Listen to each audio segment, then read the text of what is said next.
રાજધાની ખાતે તારીખ 16/2 શુક્રવાર મહિલા પોલીસ સ્ટેશન અને સિવિલ હોસ્પિટલ દ્વારા CPR ટ્રેનિંગનો ભવ્ય કાર્યક્રમ યોજાયો. અત્રેની શક્તિનાથ વિસ્તાર સ્થિત નારાયણ વિદ્યાલય ખાતે મહિલા પોલીસ સ્ટેશન અને સિવિલ હોસ્પિટલના ઉપક્રમે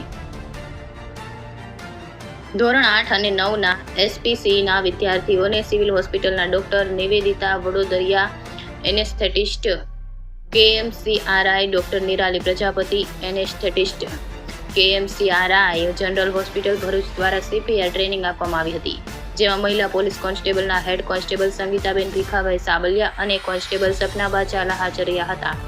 આ કાર્યક્રમનું સંચાલન અંગ્રેજી માધ્યમના પ્રિન્સિપલ વિદ્યા રાણા અને CPO સુરેશભાઈ પ્રજાપતિ દ્વારા કરવામાં આવ્યું હતું. સુરક્ષા સેતુ સોસાયટી અંતર્ગત ચાલી રહેલ SPC પ્રોગ્રામમાં મહિલા પોલીસ સ્ટેશન દ્વારા ભરૂચ નારાયણ વિદ્યાલય ખાતે SPCના બાળકોને સિવિલ હોસ્પિટલ ભરૂચના ડોક્ટરની ટીમ દ્વારા CPRની તાલીમ આપવામાં આવી હતી.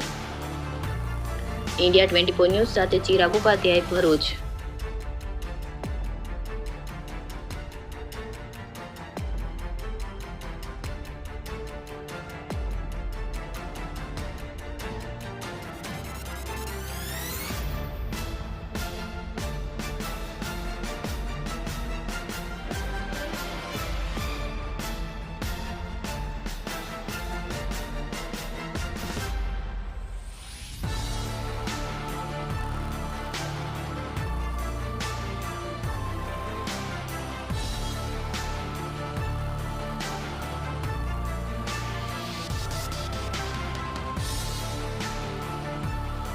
ગુજરાત રાજ્યના સુરક્ષા સેતુ સોસાયટી અંતર્ગત ચાલી રહેલા SPC પ્રોજેક્ટમાં ભરૂચના નોડલ અધિકારી શ્રી DYSP MM ગંગુલી સાહેબના માર્ગદર્શન હેઠળ ભરૂચના PI શ્રીની મદદથી નારાયણ વિદ્યાલયના SPCના બાળકોને હેલ્થ અંગે જાગૃતતા આવે તે માટે સિવિલ હોસ્પિટલના ડૉક્ટરની ટીમ દ્વારા CPRની ટ્રેનિંગ આપવામાં આવી.